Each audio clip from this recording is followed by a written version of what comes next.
ಸಂಭ್ರಮ ಮನೆ ತುಂಬ ಬಂಧು ಬಾಂಧವರೆಲ್ಲ ತುಂಬಿಕೊಂಡಾಗ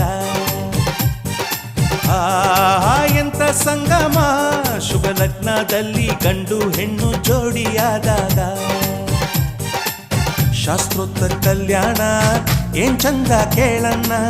ಭೂಮಿಗೆ ಸ್ವರ್ಗಾನ ತಂದಂತೆ ನೋಡಣ್ಣ ಮನ ಬಂದ ಹಾಗೆ ಮಾಡಲು ಮದುವೆ ವ್ಯಾಪಾರ ಅಲ್ಲಣ್ಣ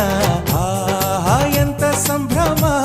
ಮನೆ ತುಂಬ ಬಂಧು ಬಾಂಧವರೆಲ್ಲ ತುಂಬಿಕೊಂಡಾಗ